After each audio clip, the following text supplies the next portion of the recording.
Hello everyone and welcome back to the Ryan Retro channel. You're probably used to Nintendo Switch emulation looking something like this, but soon it may look a little bit more like this. This is the latest version of Odin, the Nintendo Switch emulator which continues to receive constant updates. And these constant releases are expanding the possibilities of Nintendo Switch emulation.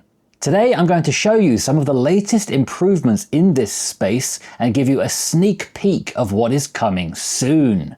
We're able to go into our game profile here and change our name and profile picture. We're able to choose from loads of different characters just like we would on the real Nintendo Switch console. This is a nice way to customize our experience and is even reflected in some games.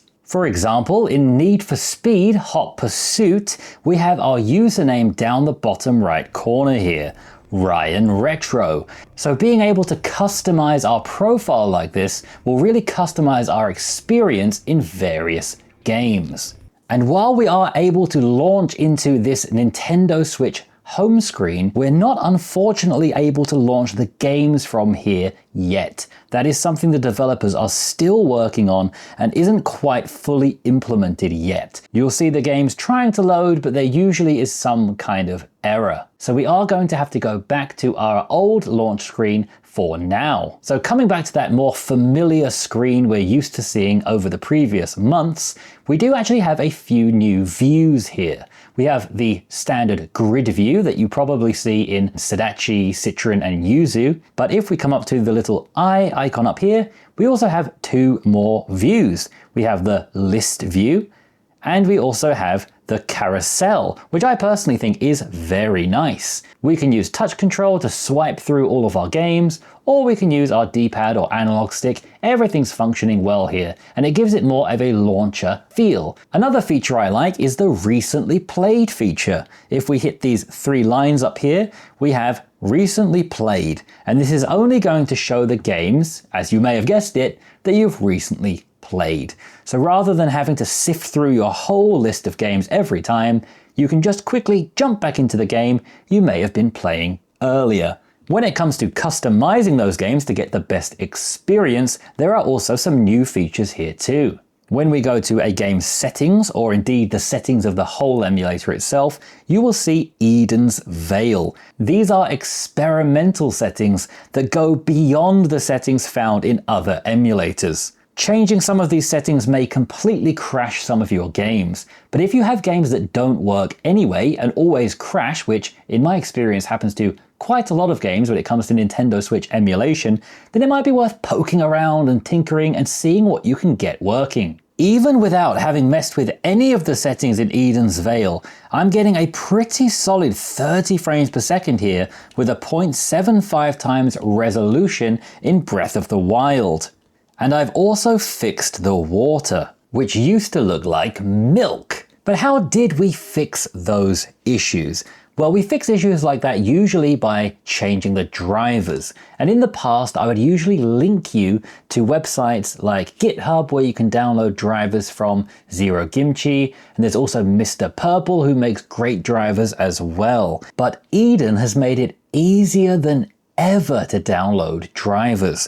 All you need to do is come to the settings, come down to the GPU driver manager, and you'll see the familiar screen where you can choose a driver and also install your own driver from your downloads folder. But what Odin has done is go one huge step forward and add this fetch button. If you tap on this, you then have a way to download all of the drivers you'd ever want to use. And Odin will even recommend you a driver based on the chipset of your device. So my Retroid Pocket 5 here has the Adreno 650, and it recommends the Mr. Purple T19 driver. So if I just tap my finger where it says Mr. Purple Turnip, it's going to expand all of the Mr. Purple drivers I can download. And if I find here Mr. Purple T19, as is recommended for me, and tap Show Downloads, here is the zip file I need. If I just tap on that zip file, it's going to install the driver for me. And just like that, when I go back to the menu, it's going to be added to the bottom of the list. Right now, it's not currently able to see that you've already downloaded it. So I actually have the same exact driver 2 times here. It would be nice if they can implement that in the future, and I'm sure that they will.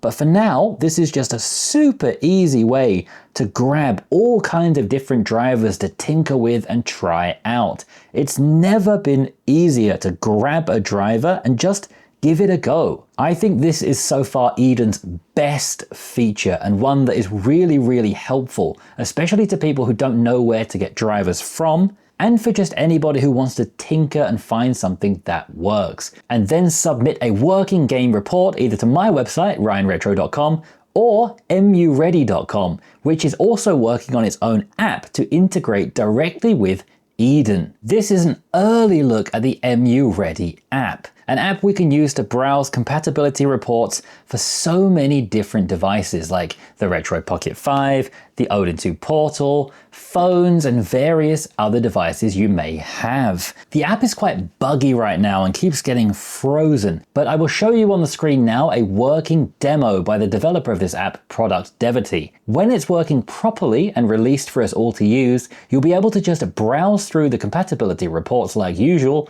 tap on one you want to use, and it will launch Eden and customize all of the settings for you. You don't need to go through any of the settings yourself. It will customize them all for you and give you the best experience. So I think that's something we can really look forward to in the future, and I'm very excited for that. When the app is fully fleshed out, I'll be sure to make a guide and tutorial on it for you. So what games are working well on Eden now? Well, I already showed you Breath of the Wild is working very nicely for me. Another one that's working well is Ni no Kunai, Wrath of the White Witch. This game is kind of unique in that it needs to load up an end-user license agreement that you must agree to before you can launch the game. And when I used to try this on other emulators like Citron and Yuzu, it needed a specific older firmware, 17.0.1, or it just wouldn't load this agreement. But here on Eden, you can use any of the newer firmware like 19 or 19.0.1, and it loads perfectly fine. Another issue I had with this game in the past is that we couldn't save the game. It would often corrupt or just not save in the first place. I'm happy to say that now in Eden, there are no issues whatsoever with saving the game. The save screen comes up normally as it should, and we're able to create save files so we can play it later.